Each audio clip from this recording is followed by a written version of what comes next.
Selamat siang, dokter dan profesor sekalian. Ini merupakan sebuah kehormatan bagi saya pribadi bisa berdiri di hadapan profesor dan dokter sekalian pada acara pertemuan ilmiah tahunan kedokteran nuklir dan diagnostik molekuler. Jadi, perkenalkan saya Made Adi Wiratama.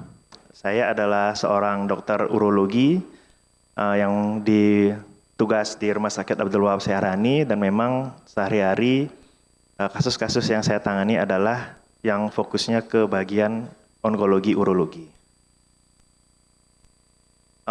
Jadi perkenankan saya pada siang hari ini saya akan berbagi perspektif terutama di bidang urologi sebagai seorang klinisi yang nantinya kita akan melakukan kolaborasi untuk memberikan penanganan yang terbaik bagi pasien-pasien kanker prostat.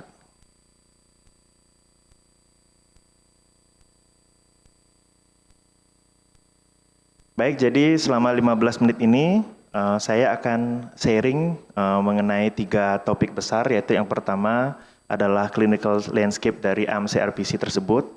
Kemudian yang kedua adalah berbagi atau sharing mengenai algoritma dari penanganan kanker prostat. Kemudian yang ketiga tentunya saya juga akan sharing mengenai radio-radio farmaseutical dan diagnostik yang mulai muncul di penanganan dari kanker prostat ini. Nah, jadi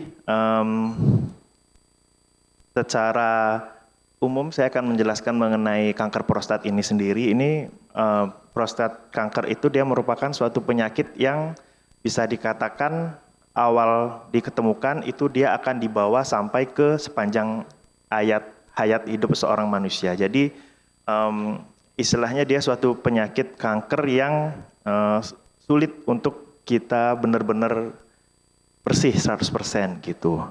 Terutama di negara-negara berkembang di Indonesia itu sebagian besar pasien-pasien yang kita dapatkan itu sudah pada tahap-tahap yang metastasis. Tapi kalau secara natural history-nya itu pasien kanker prostat itu yang pertama adalah di localized prostate cancer. Itu artinya kankernya itu masih terbatas di prostatnya saja. Jadi dia belum keluar kemana-mana. Nah, karena dia masih terbatas di prostat, pengobatan-pengobatan yang kita berikan itu bersifatnya adalah kuratif, yaitu baik dia berupa operasi radikal ataupun dengan radiasi. Nah, tetapi walaupun kita sudah melakukan terapi tersebut, itu ada beberapa porsi pasien yang akan terjadi kondisi yang namanya BCR atau biochemical recurrence. Ini dalam artian walaupun sudah dilakukan operasi radikal ataupun radiasi, itu si pasien ini masih mengalami progresivitas yang dibuktikan dengan adanya peningkatan PSA. Tetapi pada kondisi biochemical recurrence ini, dia belum ada metastasis yang terdeteksi dengan imaging yang kita lakukan.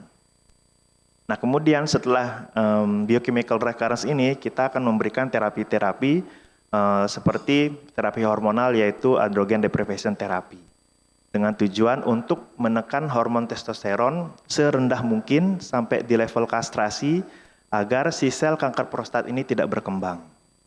Nah, tetapi di perjalanannya setelah kita berikan terapi hormonal, kanker prostat ini dia juga tetap akan progresif. Itu nanti dia akan menjadi suatu kondisi yang disebut dengan CRPC atau castrate resistant prostate cancer. Jadi castrate resistant prostate cancer ini dia adalah suatu kondisi kanker prostat yang sudah kita berikan terapi hormonal, kadar hormon testosteronnya sudah berada di level kastrasi, tetapi dia tetap mengalami progresivitas. Nah, pada saat seperti itu otomatis terapi hormonal tetap kita lanjutkan dan kita monitor pasien, dan pada akhirnya pada suatu kondisi si pasien ini akan berkembang menjadi ke metastasis. Nah, di metastasis ini itu dia akan tetap juga dibagi menjadi 2, yaitu yang pertama yang hormon sensitif dan yang kedua adalah yang castrate resistant. Nah, kita akan fokus pada yang castrate resistant pada pertemuan kali ini. Nah, jadi seperti yang saya jelaskan sebelumnya mengenai terminologi yang biasa kita gunakan, yaitu mengenai CRPC. Dia merupakan castrate resistant prostate cancer, suatu kondisi kanker prostat yang sudah resisten walaupun hormon testosteronnya sudah berada di level bawah kastrasi, yaitu di bawah 50 nanogram per desiliter. Nah, progresi ini itu bisa kita asumsikan atau bisa kita lihat secara objektif, yaitu yang pertama dari peningkatan PSA yang terus-menerus. Kita akan monitoring PSA biasanya tiap 1 bulan sekali untuk melihat apakah dia naik terus apa tidak. Kemudian yang kedua, yaitu ada lesi baru dari metastasis yang kita lakukan. Kemudian yang ketiga adalah ada keluhan-keluhan tambahan yang dirasakan oleh pasien yang berhubungan dengan kanker tersebut. Nah, pada suatu kondisi sebelum dia terjadi metastasis, itu kita kenal dengan istilah NM-CRPC, non-metastasis. Tapi seperti yang saya jelaskan di awal bahwa kanker prostat itu walaupun sudah diberikan terapi, dia akan tetap progres seperti itu. Dan pada akhirnya dia akan mencapai titik yang kita kenal yaitu dengan istilah mCRPC atau metastatic castrate resistant prostate cancer.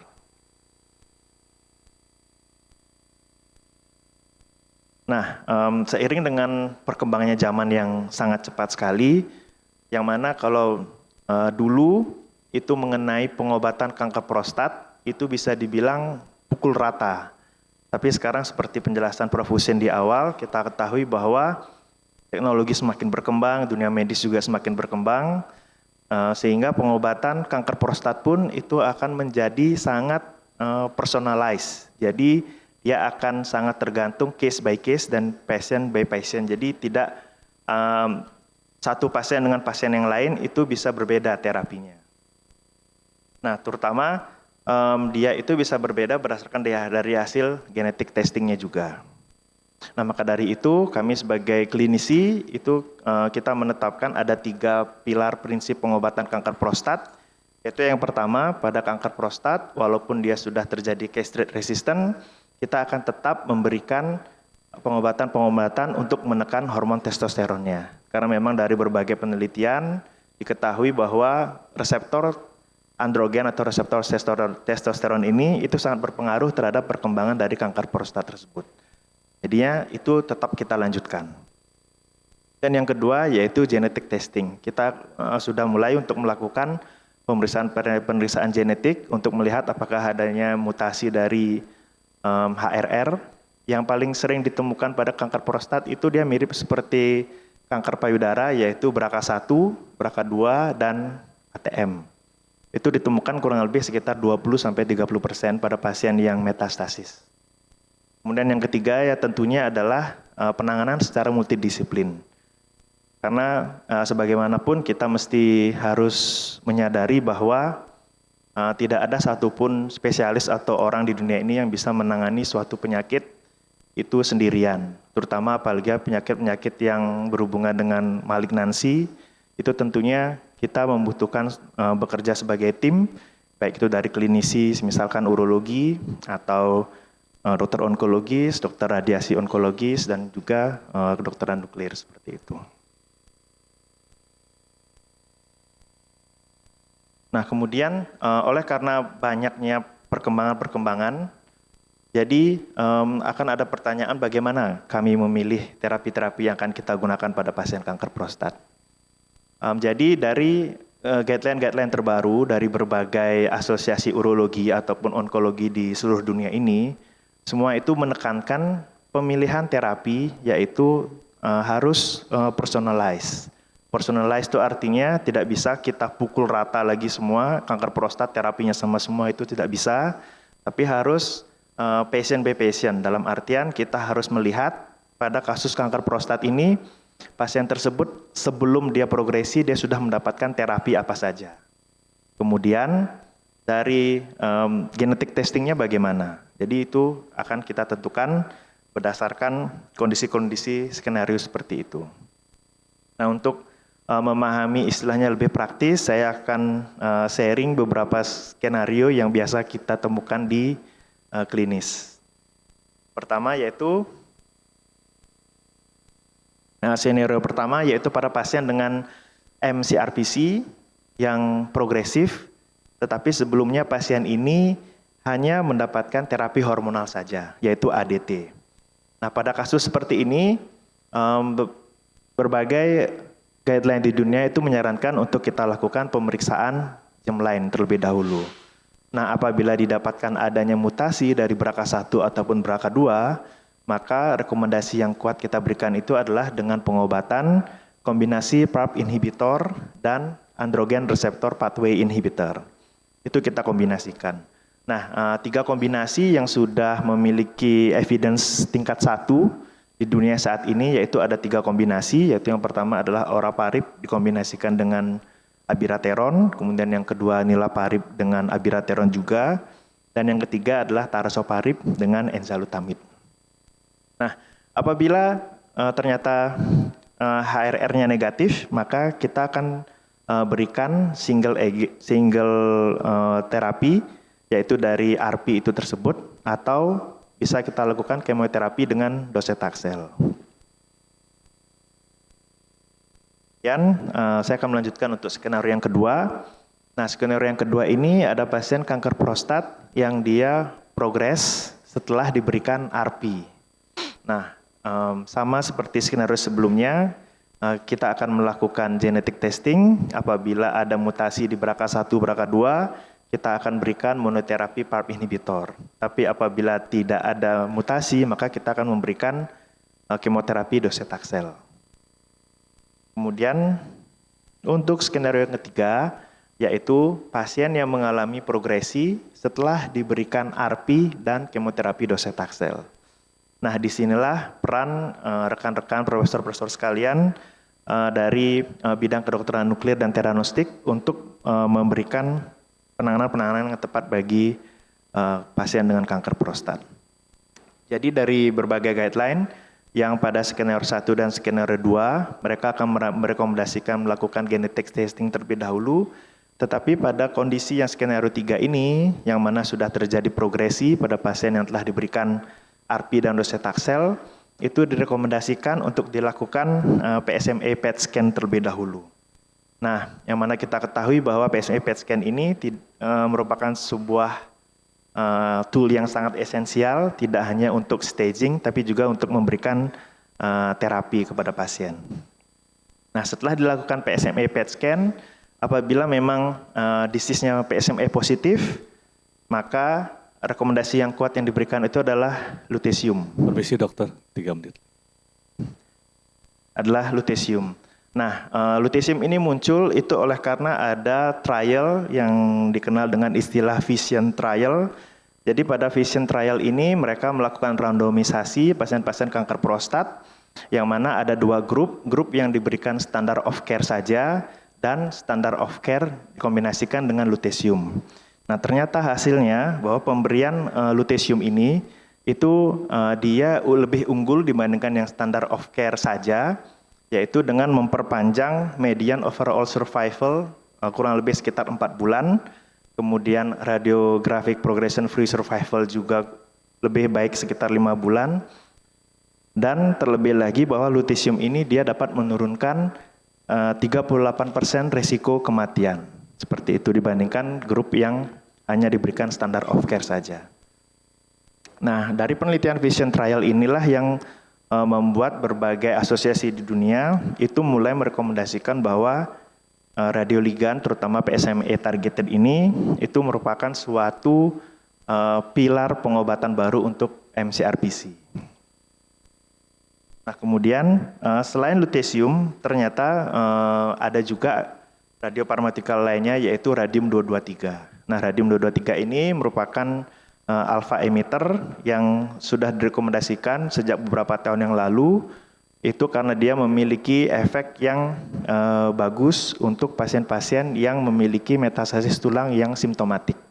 Simptomatik ini dalam artian pasiennya sangat nyeri tulang, kemudian ada juga tanda-tanda penekanan dari spinal cord-nya.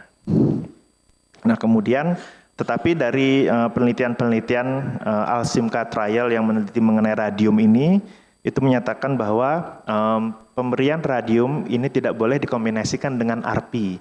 Contohnya adalah abirateron, karena ternyata dari penelitian itu didapatkan apabila radium ini dikombinasikan dengan RP atau abirateron itu dia akan meningkatkan resiko terjadinya fraktur patologis. Maka dari itu dihindari untuk pemberian kombinasi dengan abirateron. Nah, kemudian pada pemberian radium ini juga direkomendasikan untuk selalu diberikan dengan agen-agen untuk bone supportive seperti denosumab ataupun zoledronic acid.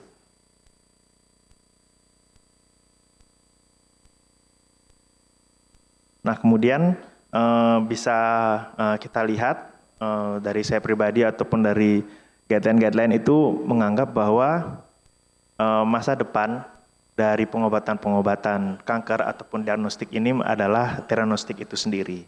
Yang mana ini dibuktikan dari penelitian-penelitian yang meneliti tentang lutetium yang memiliki efek yang baik pada pasien-pasien dengan kanker prostat. Nah, untuk akhir-akhir ini sedang berjalan trial-trial yang fase 3 seperti contohnya penelitian PSMA4 trial ini merupakan penelitian fase 3 yang randomized control trial. Dia meneliti penggunaan lutetium pada tahap-tahap awal dari MCRPC. Yang mana yang tadi saya jelaskan bahwa lutetium ini untuk saat ini guideline-nya itu baru di skenario yang ketiga. Jadi setelah dia progresi ADT dan progresi RP dan docetaxel. Tapi PSMA4 trial ini mereka meneliti apakah ada efeknya lutetium ini jika diberikan lebih awal sebelum dia terjadi progresivitas yang lain. Nah, ternyata dari penelitian PSMA4 trial ini itu didapatkan bahwa lutetium ini juga dia dapat hasilnya baik, terutama untuk yang radiation free survival dibandingkan yang standard of care. Nah, jadi mungkin ini yang perlu kita pahami bahwa mungkin di dalam beberapa tahun ke depan kita akan melihat bahwa peran-peran dari theranostik terutama si lutetium ini dia bisa maju digunakan pada tahap-tahap awal dari metastasis kanker prostat. Kemudian dari konklusi dan kunci yang bisa kita take home message-nya adalah yang pertama, manajemen metastatic cascade prostate cancer ini itu tidak monolitik dalam artian kita tidak bisa melakukan terapi pukul rata atau one size untuk semua gitu, tidak bisa. Yang mana selain itu adalah yang penting itu adalah untuk dilakukan genetic testing untuk melihat apakah dia ada mutasi pada gen BRCA1 atau BRCA2-nya. Kemudian yang menjadi penting itu juga adalah penggunaan PSMA PET imaging. Selain dia digunakan untuk staging, PSMA PET ini juga bisa digunakan untuk memberikan manfaat yang baik kepada pasien. Kemudian yang terakhir adalah ya dari penelitian-penelitian, dari trial-trial, dari evidence kita dapat lihat bahwa terapi radioligan dengan menggunakan lutetium ini itu dapat secara fundamental mengubah atau menambah pilar-pilar pengobatan bagi pasien-pasien dengan kanker prostat. Ya tentunya harapan saya pribadi kita bisa bekerja berkolaborasi, bekerja bersama-sama untuk memberikan pelayanan yang terbaik bagi pasien-pasien dengan kanker prostat. Demikian presentasi saya, terima kasih. Terima kasih Dr. Madayati Wiratama. Mulai presentasi saya mau ucapkan selamat siang dan salam sejahtera buat kita semua. Terima kasih untuk panitia atas undangannya untuk saya berbagi mengenai pemeriksaan sidik tulang pada keganasan prostat metastasis. For my foreign colleague and friends, allow me to deliver my presentation in Bahasa. Oke, jadi siang hari ini judul presentasi saya berikan Functional Bone Imaging, a Surviving Pillar in Prostate Cancer. Karena kita sekarang sudah berada di era PSMA, namun penting buat kita untuk mengetahui apa value dan pemanfaatan klinis yang sesuai untuk pemeriksaan sidik tulang. Jadi agenda presentasi saya hari ini yang pertama adalah general overview, kemudian mengenai penyakit keganasan prostat metastasis, pemeriksaan bone scan untuk kanker prostat metastasis, kemudian pemutakhiran sidik tulang, evaluasi respon terapi, dan radionukleid terapi workup. Berbicara mengenai sidik tulang merupakan salah satu metode diagnostik yang kita gunakan yang sangat sensitif mendeteksi aktivitas osteoblastik baik yang bersifat jinak, ganas maupun fisiologis. Bone scan merupakan salah satu pemeriksaan yang saya yakin sering dan banyak dilakukan di satu departemen kedokteran nuklir dan kita semua sudah familiar dengan pemeriksaan ini. Dikatakan juga bahwa pemeriksaan bone scan dapat mendeteksi perubahan aktivitas metabolisme dari sel tulang secara lebih dini dibandingkan dari apa yang bisa dideteksi dari pencitraan anatomical konvensional. Dan adapun jenis-jenis pemeriksaan bone scan yang pertama multifase atau three-phase bone scan. Three-phase ini kita lakukan pengambilan foto planar pada fase vaskularisasi yang dilakukan saat bersamaan penyuntikan radiofarmaka, kemudian diikuti fase blood pool 5-10 menit setelah penyuntikan radiofarmaka pada regio tertentu dan diikuti fase statik 2-4 jam setelah penyuntikan radiofarmaka bisa dilakukan secara whole body planar. Kemudian apabila diperlukan kita bisa tambahkan yang namanya spot view, jadi tambahan foto pada area tertentu untuk mendapatkan informasi yang lebih detail. Kemudian bisa dilakukan pencitraan SPECT atau single photon emission computed tomography, yaitu visualisasi 3 dimensi dari distribusi aktivitas osteoblastik bergantung pada kamera yang kita gunakan, bisa per regio maupun per total body. Kemudian juga bisa dilakukan pencitraan PET atau positron emission tomography, yaitu visualisasi 3 dimensi dari distribusi radiofarmaka pemancar positron. Adapun skenario klinis yang bisa kita manfaatkan pemeriksaan sidik tulang ini, yang pertama adalah untuk penyakit tulang spesifik yang diduga maupun sudah terbukti. Antara lain penyakit keganasan tulang primer seperti osteosarkoma maupun penyakit tulang metastasis misalnya dari kanker prostat. Kemudian untuk mengeksplorasi keluhan nyeri dari muskuloskeletal yang subakut dan kronik yang belum dapat terdeteksi dari pencitraan konvensional lainnya. Kemudian untuk menilai aktivitas metabolisme dari tulang sebelum dan setelah terapi, contohnya untuk mengkonfirmasi adanya sinovitis sebelum kita melakukan terapi radiosinofektomi. Adapun analog fosfat itu sering digunakan sebagai radiofarmaka pencitraan sidik tulang konvensional atau whole body planar. Jadi mekanisme lokalisasi radiofarmaka analog fosfat ini didasarkan satu proses disebut sebagai chemisorpsi atau absorpsi fisikokimia, di mana analog fosfat ini akan terikat pada ion kalsium dari kristal hidroksi apatit di tulang. Demikian pula dengan radiofarmaka sodium fluoride untuk pemeriksaan PET, bone PET. Jadi radiofarmaka ini komponen F dari sodium fluoride akan mengalami ion exchange dengan komponen hidroksil dari kristal hidroksi apatit sehingga terbentuk fluoroapatit. Ini nanti yang akan kita deteksi dari scanning atau pencitraan. Kemudian ada banyak obat-obatan atau zat yang dapat mempengaruhi penangkapan aktivitas pada tulang. Mungkin yang saya sebutkan hanya yang relevan dengan pengobatan kanker prostat. Biasanya diobati dengan ADT atau androgen deprivation therapy. Penggunaan ADT ini bisa menyebabkan adanya penangkapan aktivitas pada pasien yang mengalami ginekomasti di bagian mamenya, jadi di bagian toraksnya. Demikian juga pemberian hematopoietic growth factor, misalnya GCSF atau granulation colony stimulating factor, itu bisa menyebabkan peningkatan penangkapan aktivitas pada tulang. Namun demikian, secara klinis menurut kita, pengaruhnya tidak signifikan, jadi kita tidak memerlukan persiapan khusus menghentikan obat-obatan tertentu sebelum dilakukan pemeriksaan sidik tulang. Kemudian sidik tulang ini merupakan salah satu metode diagnostik yang sangat sensitif namun kurang spesifik. Oleh sebab itu kita sebelum melakukan ekspertis citra dari sidik tulang ini alangkah sangat baik untuk kita mendapatkan informasi sebanyak-banyaknya terkait dengan pasien yang kita periksa. Antara lain riwayat penyakitnya, kemudian pemeriksaan fisiknya, kemudian hasil penunjang maupun korelasi imaging yang lainnya bila ada. Kemudian dasar atau prinsip dari interpretasi citra di kedokteran nuklir adalah pemahaman dan pengetahuan mengenai distribusi normal dari radiofarmaka yang digunakan. Oleh sebab itu untuk kasus sidik tulang kita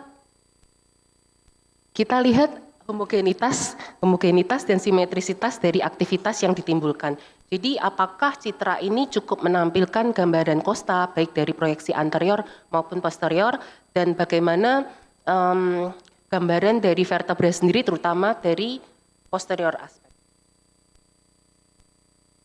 Kemudian apabila kita temukan adanya peningkatan penangkapan seperti gambar yang saya tampilkan, peningkatan penangkapan itu harus kita list, harus kita catat, harus kita analisis apakah peningkatannya vokal, apakah difus, bagaimana lokasinya, intensitasnya, jumlahnya, semuanya harus kita catat dan kita jadikan bahan untuk lakukan analisis. Tidak menutup kemungkinan kita juga melihat adanya penangkapan radioaktivitas yang berkurang seperti pada pasien yang sebelah kiri. Jadi adanya pasien post total hip replacement akan menunjukkan gambaran yang kurang di daerah tulang yang sudah tidak ada. Kemudian berbicara mengenai metastasis tulang, gambar sebelah kiri menunjukkan bagaimana jalur metastasis mulai dari invasi tumor lokal sampai sel kankernya masuk ke organ lain dan terdeteksi secara klinis. Kemudian tipe metastasis tulang juga kita ketahui ada osteolitik, ada osteosklerotik, dan ada lesi yang mix atau campuran. Kemudian untuk kanker prostat metastasis sendiri, studi literatur mengatakan bahwa sekitar 80-90% pasien dengan CA prostat advance akan mengalami metastasis atau penyebaran tulang. Tulang merupakan organ kedua terbanyak yang menjadi tempat penyebaran setelah kelenjar getah bening. Adalah penting untuk kita melakukan diagnosis metastasis tulang secara sedini mungkin karena kita tahu bahwa adanya metastasis tulang akan menurunkan kualitas hidup pasien, yaitu bisa menimbulkan rasa nyeri yang hebat, bisa menyebabkan fraktur patologis, kompresi spinal cord, dan hiperkalsemia. Kemudian keuntungan sidik tulang dalam hal ini planar untuk kasus pasien kanker prostat metastasis, kelebihannya adalah dia mampu melakukan pemeriksaan seluruh tubuh dalam satu kali pemeriksaan, kemudian cost efektif dan tersedia.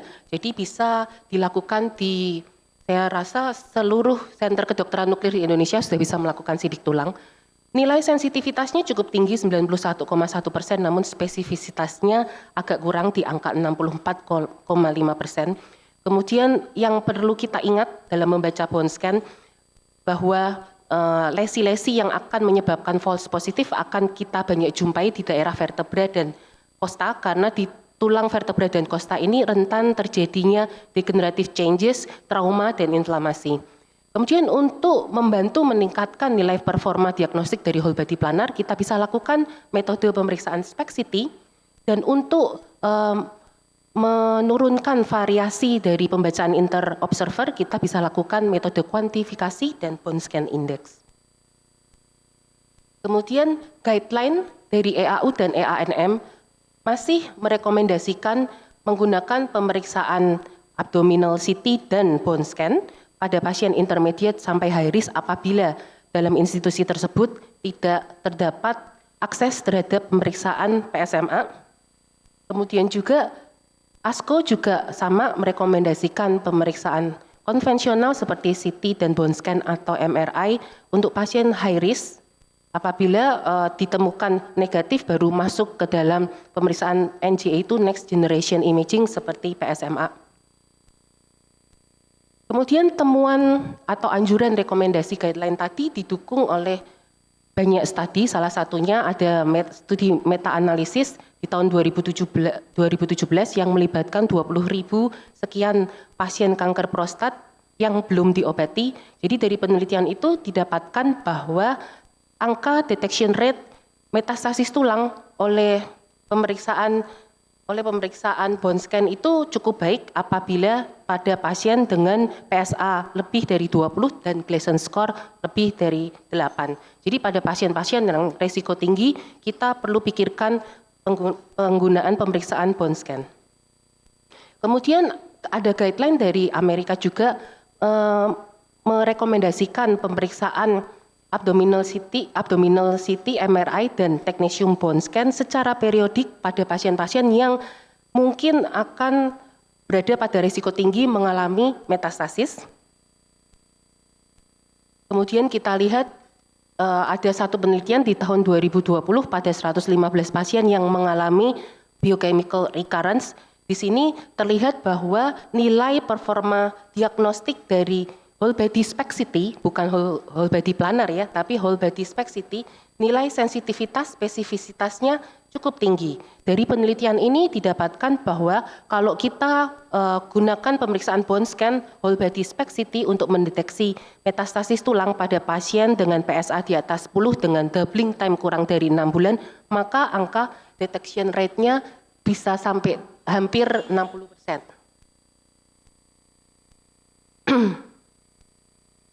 Kemudian saya sudah sempat tadi singgung sedikit bahwa untuk meningkatkan kesesuaian pembaca interobserver pada pemeriksaan sidik tulang yang tadinya whole body planar, kita lihat angka kapanya tidak terlalu tinggi di angka sekitar 0,4, kita bisa naikkan dengan menggunakan metode pemeriksaan SPECT-CT secara kuantitatif. Dengan demikian angka variasi interobservernya menjadi turun dan kesesuaiannya meningkat sampai 0,94.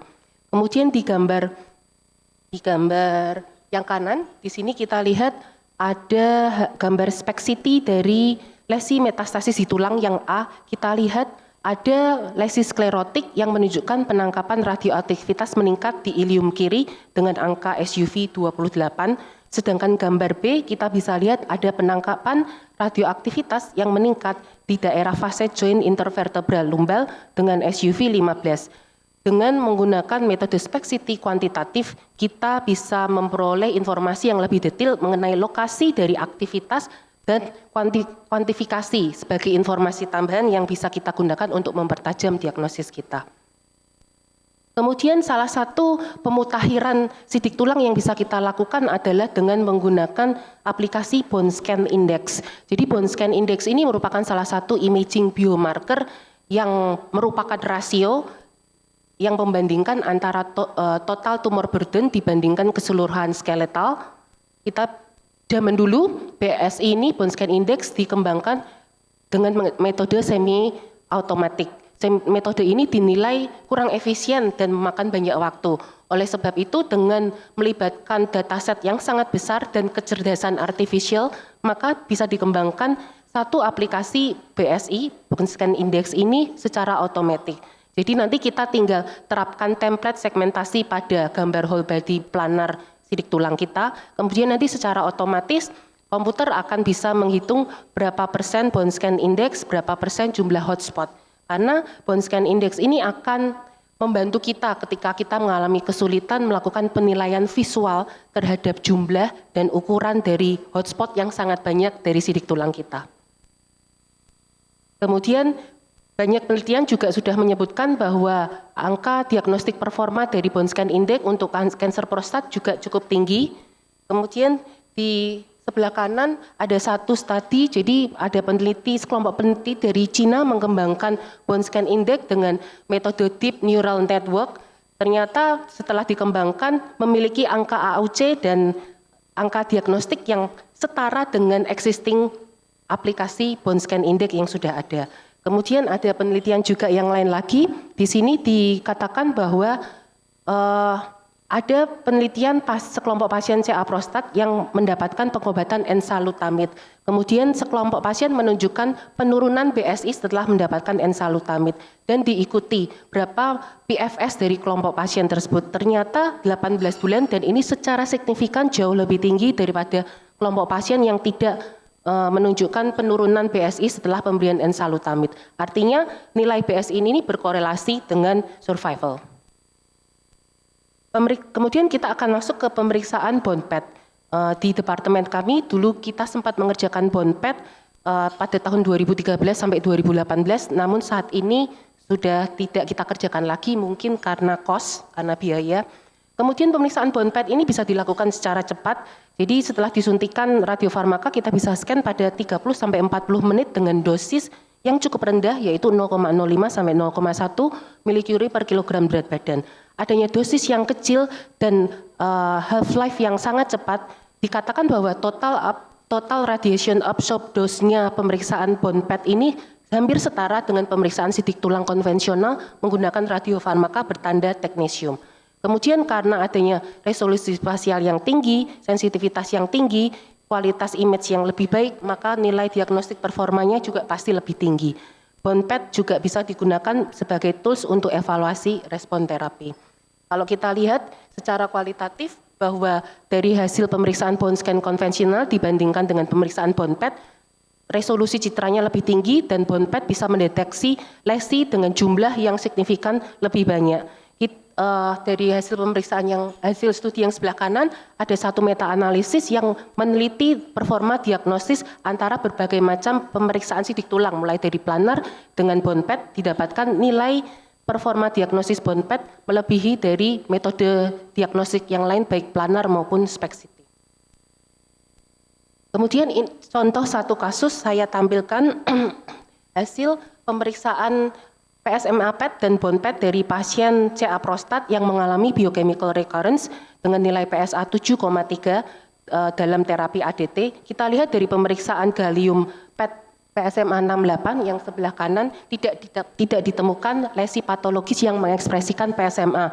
Namun dari pemeriksaan bone PET kita lihat banyak multiple lesi sklerotik yang menangkap radioaktivitas tinggi, beberapa di antaranya merupakan metastasis, beberapa tidak.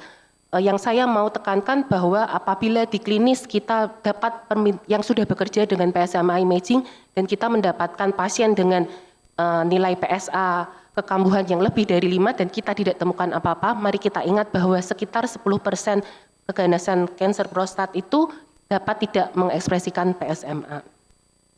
Kemudian untuk evaluasi respon terapi, jelas ada dua hal yang bisa kita ikuti sebagai evaluasi respon terapi pemeriksaan PET-NAV ini. Yang pertama, kita bisa mendapatkan perubahan SUV dan perubahan nilai Hounsfield unit dari lesi yang terlibat. Jadi apabila ada penurunan nilai SUV dengan peningkatan Hounsfield unit dari komponen CT, kita bisa lihat bahwa respon terapi positif. Ini juga sama, saya akan lewati saja. Kemudian satu lagi indikasi sidik tulang yang mutlak harus dilakukan dan tidak bisa digantikan oleh pemeriksaan yang lain adalah untuk penilaian sebelum dilakukan terapi radionuklida, misalnya samarium 153 EDTMP maupun radium 223. Kita lihat bahwa distribusi aktivitas pada bone scan juga sama, setara dengan pada samarium scan. Ini juga sama, jadi pemeriksaan bone scan dengan aktivitas patologis yang ditujukan dari scan radium 223. Kemudian apabila kita mengalami kesulitan untuk menyimpulkan bagaimana respon terapi terhadap pengobatan tertentu menggunakan bone scan whole body planar, mari kita pikirkan mulai menggunakan pertolongan semi kuantitatif seperti bone scan index. Jadi kita bisa lebih jelas sampaikan kepada klinisi ini obatnya bekerja atau tidak gitu ya. Terutama pada kita yang bekerja pada institusi yang belum ada akses terhadap PSMA. Mungkin itu sekian dari presentasi saya. Sebagai kesimpulan, whole body scan planar memiliki keunggulan pemeriksaan total body, cost efektif dan mudah ditemukan. Untuk melakukan evaluasi respon terapi menggunakan whole body planar, sebaiknya kita tambahkan pemeriksaan body scan index, kemudian pemeriksaan bone scan masih dianjurkan untuk pasien intermediate sampai high risk. Dengan metode pemeriksaan SPECT-CT kuantitatif dan PET-CT memberikan nilai diagnostik performa yang paling tinggi, kemudian sidik tulang juga wajib dikerjakan sebelum pemberian terapi radionuklida. Terima kasih. Terima kasih Dr. Ivana atas presentasinya.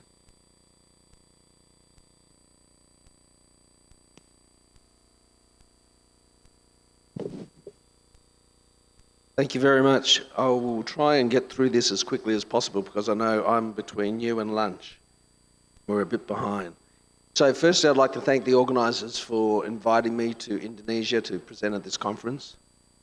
It's a bit of a milestone. I first gave a talk in Indonesia in 2005, 20 years ago. That was at Karawaci. So a lot has happened, and thank you again for inviting me. These are my disclosures. I'm not really going to talk too much about prostate cancer incidence and so forth. That was already talked earlier today. It is a big problem in Australia, prostate cancer. About 1 in 6 men will be diagnosed with prostate cancer by the age of 85. The average age of diagnosis is 70. If you are picked up in stage 1 disease, you have 100% survival. Unfortunately, a lot of men are picked up in later stages of disease, and even in Australia, our 5-year survival rate for stage 4 disease is only 32%. It is a growing problem in Indonesia.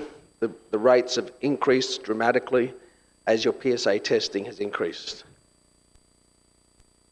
We've already gone through previously, from the previous speaker, a number of the treatment options, and the treatment options are varying. And it depends on what stage of disease you are at. At end-stage disease, we had very few options. We had radium, we had 2nd or 3rd line chemotherapy, which had fairly poor outcomes. Then the VISION trial came along, and some of this has already been discussed. But the VISION trial was the largest randomized trial looking at lutetium PSMA 617, known as Pluvicto by Novartis, and it randomized groups of patients to either best standard of care or best standard of care plus Pluvicto. And we all know the results.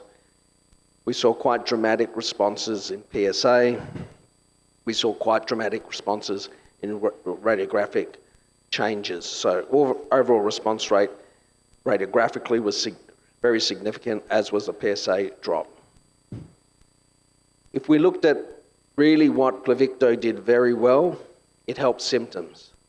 So if we looked at quality of life, you were much better for much longer on Pluvicto than best standard of care.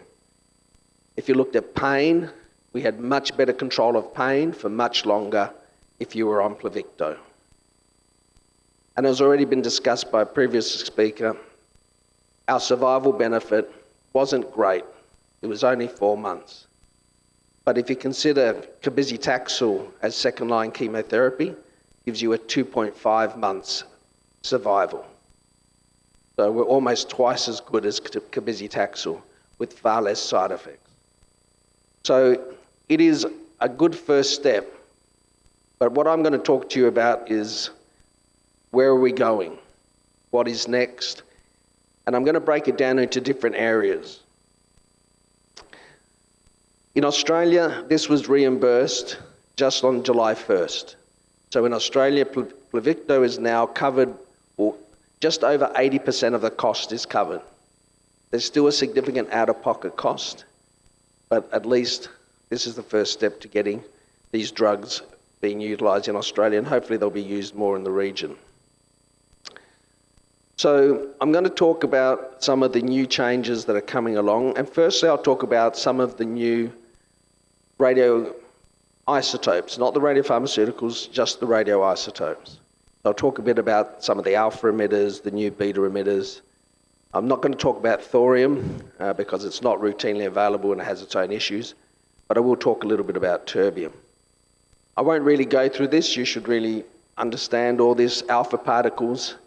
They deposit a lot more energy over a very short distance, and they have much better cell killing. They cause much more double-stranded DNA breaks than beta emitters, and that's why we believe they are more potent and more powerful.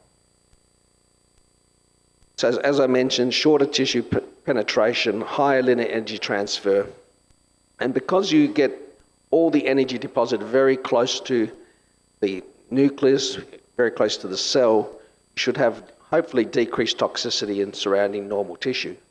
And in fact, we see this clinically. So if I have a patient with poor bone marrow function, I would rather use actinium PSMA than lutetium PSMA because I see less marrow toxicity.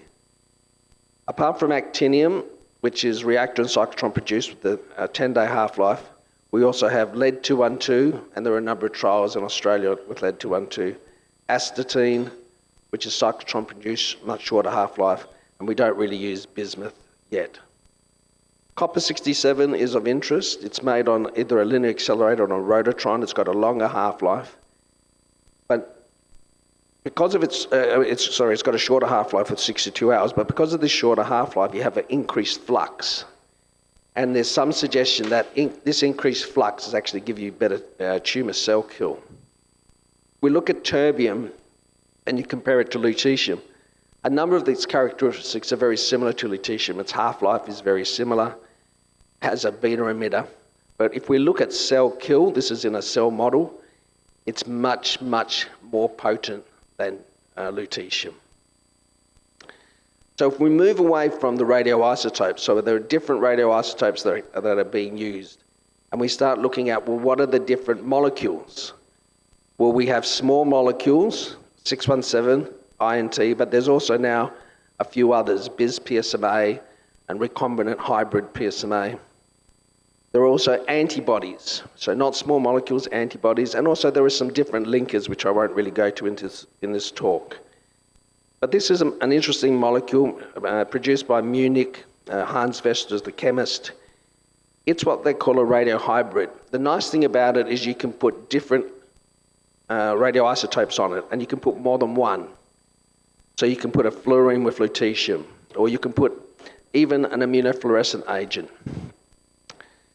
And this is the agent now that Blue Earth Diagnostics and Bracco have got approved both in Europe and in the United States for imaging. So that agent is already approved, but this is an animal study where they've actually used the same agent but put an immunofluorescent probe on it. And the beauty of that is if you can put an immunofluorescent probe, then you can use that in surgery if you want to go and do some targeted imaging. Bis-PSMA, this came out of the University of Melbourne, a chemist called Paul Donnelly. It works with copper. One of the problems with copper is that it leaches off a chelator. He developed this sarcophagene molecule that keeps the copper in its place. There are two PSMA molecules attached to the sarcophagene structure. So you actually get double the binding. And in fact, we did a study which has been published showing that in fact, if you compare it to gallium PSMA, it is much more sensitive. It allows you to do delayed imaging, so we can do delayed imaging at 24 hours. It allows you to do multi-point imaging, so you can do dosimetry. Also, because you do copper-64 for imaging, we have a pure theranostic pair if we want to treat with copper-67. And in fact, this is some of the work that's been done by Clarity, using copper-64 to image, and then using copper-67 as a beta emitter to treat. And this is yet another patient in their study. This one has had 3 cycles of copper-67, and it's been monitored using copper-64 PSMA for imaging. Moving on to things apart from small molecules, antibodies. Antibodies have been around for a long time. They have a completely different biodistribution. You get no salivary gland uptake, no kidney uptake, no bladder uptake, or bladder excretion, but you get hepatobiliary excretion. So why is that good? Well, it means that if I've got someone with kidney failure, I can use an antibody. I don't have to worry about their kidney function. If I have someone with severe toxicity to their salivary glands, I can use this and not affect their salivary glands. It has its other problems. Because it's got a higher circulation time, it has more of a marrow toxicity. So we see a lot more marrow toxicity with antibodies than we do with small molecules. But you get a lot more retention of antibodies. So this is, once again, cell work showing you your antibody just increases over time in the cell lines, and also you get much more in the tissue, in the tumour cell. And this is represented, this is a study we were involved in, the Prostate Select trial. And this is a patient. The first image is a gallium PSMA image, and then over time, going out to 312 hours, we see more and more and more deposition of the antibody in the tumour. Now, apart from using lutetium with the antibody, the group at Weill Cornell in the United States have added actinium to that antibody. And they've seen some very good results with the actinium. And of course, there's another agent using PSMA INT, but this time using lead-212, another alpha emitter. This is from the Advanced Cell Group out of Queensland, showing once again that you can use a different agent. The results have not yet been released or published. I believe they're getting released at the EANM, but I can tell you the results look very good.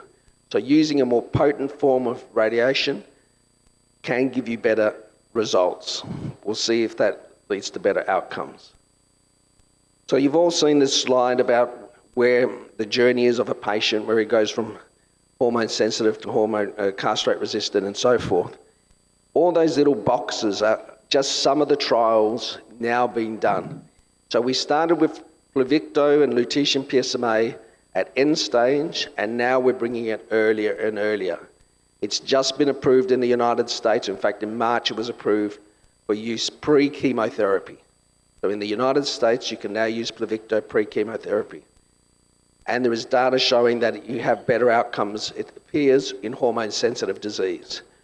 So we're going to start seeing these agents, not just Pluvicto, but all these agents being used earlier and earlier. This is just a list of trials of combination therapies, and this is not the whole list, because that's the other thing that's happening. One of the interesting things when you start using these drugs is you see how little toxicity they have. I used to joke with my patients when they say, what side effects will I experience? And I would say, your major side effect will be boredom, because you don't really experience too much. Yes, you may get a bit of dry mouth. Yes, you may feel a bit tired, but by and large, they are very well tolerated drugs. So that means I can now add different agents to them. I can add a PARP inhibitor. I can add a novel anti-androgen. And we're starting to see when we add these agents, we seem to see better results. The ENZAPI trial showed that enzalutamide plus lutetium gives you better outcomes. This is the LuPARP result. This is using a PARP inhibitor with lutetium in patients even if they didn't have a BRCA mutation. Now, one of the interesting things about this trial is this is a phase 1 trial. This is not a phase 2 or phase 3 trial. This is a dose escalation. We're just trying to find the right dose. And those are the outcomes we're seeing with PSA responses in a phase 1 trial. We don't usually see things like this in phase 1 when you're looking at drugs.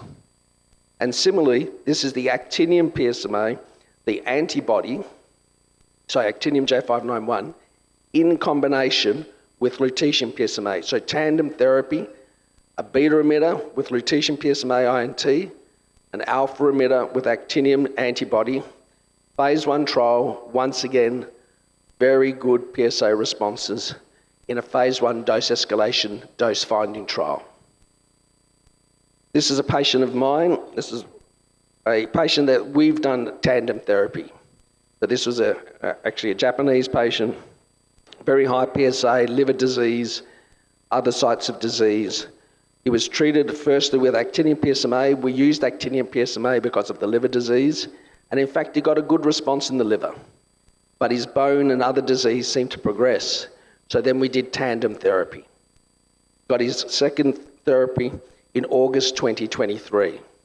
That is the last treatment he got, and I got an email from him a month or so ago. On the 4th of August, his PSA was 0.05. But sometimes these combination therapies can work incredibly well. I'm not saying that everyone's going to be like this, but these are the things we need to explore, and this is what is being explored in clinical trials. And this is the same patient, just looking at how the disease responded initially to actinium and then to tandem. So what are the future trends? This is a paper I wrote with some guys from the Oxford University, and this is about combining radioligand therapy with external beam radiotherapy. That is a very potent combination. And what we may be able to do in future is, if we can combine the therapy, is maybe lower the dose of external beam. So we may be able to protect patients from the side effects of external beam because we are boosting with our therapy. This sort of approach has now been used in a number of trials. That's the trial from Novartis, where they're combining external beam radiotherapy with Pluvicto in oligometastatic disease. So that's an interesting trial because they're not giving ADT. So they're trying to spare patients ADT if they've got oligometastatic disease. So they're hoping the combination of a systemic radionuclide therapy plus targeted focal radiotherapy will preclude the need for ADT and give better outcomes. So what are the other things that are happening? Of course, PET-guided surgery. So you can now inject agents. We have longer agents, particularly the copper-64 PSMA, which has a longer half-life. And then all of a sudden you can go in theatre with a PET probe and look for lymph nodes and chase them. The Da Vinci robot now has gamma detectors. If you want to use technetium PSMA and then using the Da Vinci robot do a nodal dissection, picking up which are the positive nodes with the gamma detectors on the actual robot. Just to finalise, some of the other things that are happening is we're starting to use a lot more artificial intelligence to not only look at what the images are, monitoring disease over time, but also trying to work out which patients are going to do well, which patients aren't going to do well. This is a program we've been using through some Japanese colleagues. This is called AI Promise, and this is a patient who's had 2 cycles of terbium PSMA. And if you look down the bottom, it might be a bit small, but he went from 11 lesions down to 2 lesions. He went from 68 total volume in mils down to 1.58. So he had a 95% reduction in volume and an 82% reduction in the number of lesions with 2 cycles of terbium PSMA. So these AI programs are helping us look at the disease, look at these new therapies, and give us a much more systematic way of assessing tumour response. We're trying to validate this, and this is a paper that was recently published by myself and this group in the Annals of Nuclear Medicine. So in summary, we all know that prostate cancer is a major growing problem. It's a growing problem in Indonesia and throughout Asia. But we have a number of different techniques. I think Pluvicto was the first sort of foray into, can these therapies work? Are they safe? Yes, they work, and yes, they're safe. Well, how can we make them better? And so we now have different types of radiation, alpha emitters, Auger electron. We have different approaches, combination therapies, tandem therapy, and we have different molecules. We have antibodies, and we have small molecules. So using all these different approaches, I think what we're going to see is much more effective therapy and much better outcomes. So hopefully the 4 months that we saw with Pluvicto in overall survival will grow to be 6, 12, 8, much longer. So I think the future is really combination, and I think the future is probably not lutetium, but it's where we've started. So with that, I'll say thank you. And if you want to know more about the toxicities related to radioligand therapy, I've written a chapter in a book which is available on the 28th of September on Amazon. Richard Coots from the United States is the editor, and there's a chapter which goes through a lot of what I've just spoken in greater detail, but also talks about how you manage the toxicities related to these therapies. So with that, terima kasih. Thank you, Prof. Ned, for your nice, interesting presentation. Please have a seat. Dr. Made, Dr. Ivana, silakan maju ke depan. Mungkin kita ada, karena keterbatasan waktu, mungkin ada 2 pertanyaan. Silakan. Than cost effectiveness, is there any other consideration for us to choose bone PET and compare to conventional bone scan? Thank you, Dok. Saya jawab dengan bahasa Indonesia boleh? Ya, jadi apa alasan kita lebih memilih whole body planar dibandingkan bone PET gitu ya? Nggak kebalik ya.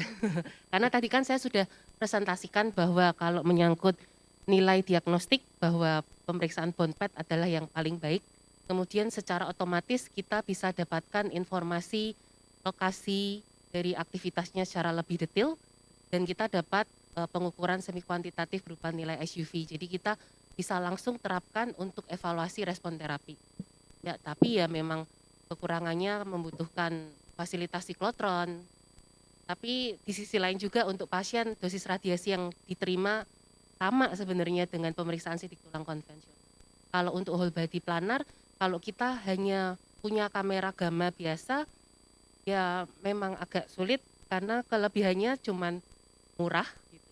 Tapi mungkin kalau ada kesempatan untuk menambahkan aplikasi tadi yang seperti saya bilang bone scan index, itu akan lebih membantu meningkatkan performa diagnostik dan juga bisa untuk evaluasi respon terapi. Kalau saya pernah share sedikit dengan vendor-vendor kamera spek terbaru, biasanya mereka sudah masukkan tuh aplikasi bone scan index di dalamnya. Jadi kalau lagi ada yang PO-PO gitu coba tanyakan deh. Diminta kalau misalnya ada mungkin bisa membantu kita secara klinis sih. Terima kasih. Terima kasih, Dr. Ivana. Maybe I have one question for Prof. Net. Prof. Net, if we would like to combine RP and lutetium, if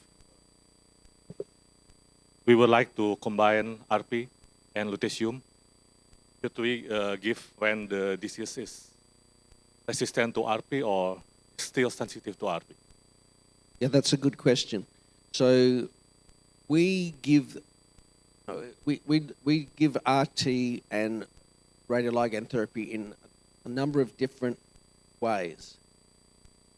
So we give it in the oligometastatic setting. So there's data out showing that if you have up to 5 oligometastatic bone lesions, there's good data now from a number of trials showing that SBRT to those lesions improves survival and also improves outcomes in those areas. Usually that has been given with short to medium course ADT. What we've demonstrated and what is being proved in trial is being hopefully proven in will be proved in trials is then instead of giving ADT with its side effects, you can give radioligand therapy either before or after the radiotherapy. And what we see is the radiotherapy is very good at getting rid of the disease that we see, but what it's not good at is getting rid of disease that we can't see. That disease that really is going to pop up. So often with radiotherapy, you shoot one spot, you shoot another spot, and something else pops up. Whereas what we've found is if you combine the two, the other metastases don't seem to come up as often, or they take longer to come up. So we seem to improve the remission.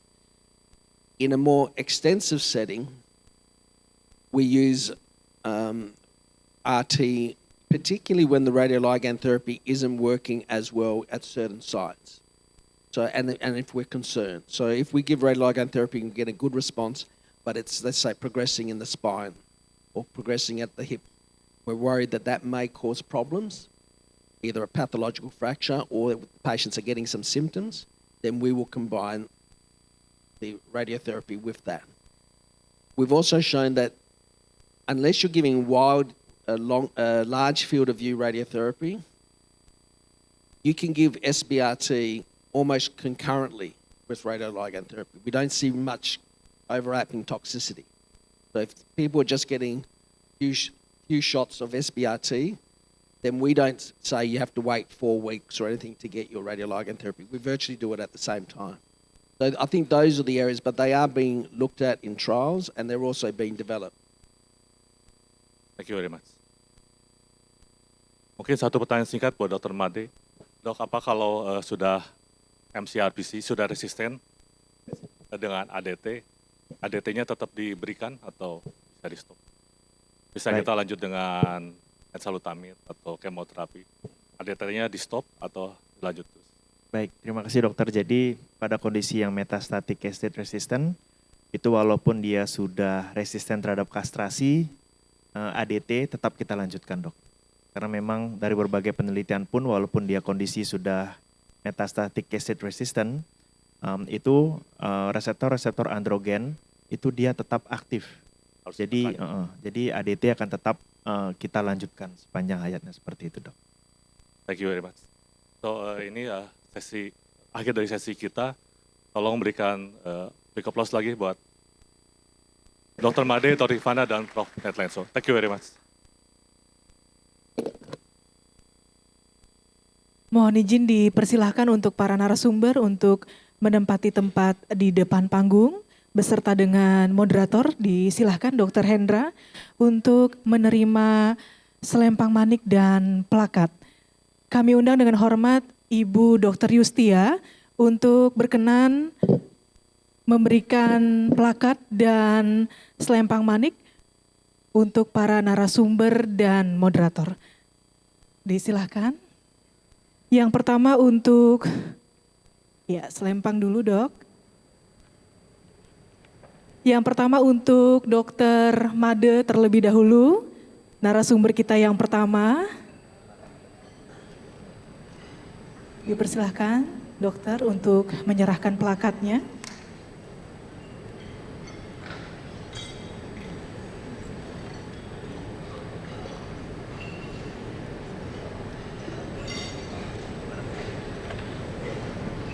Silakan.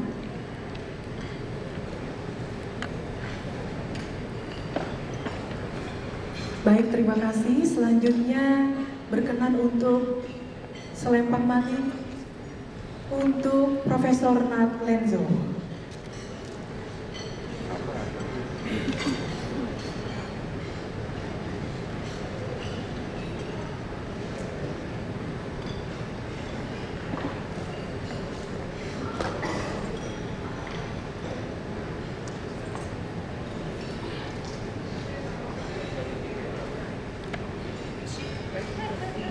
Baik, terima kasih. Selanjutnya mohon izin Dr. Yustia untuk narasumber yang ketiga yaitu Dr. Ivana.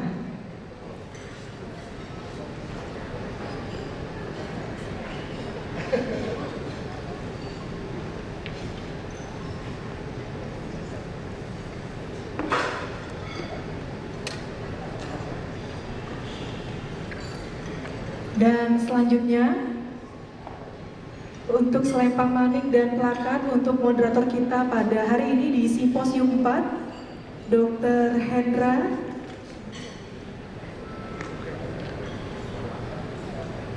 Baik, terima kasih. Silahkan.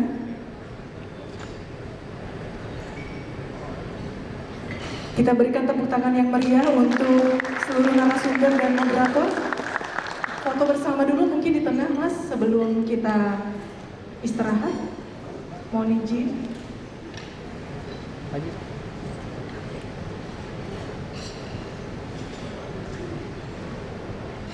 Baik, 1, 2, 3.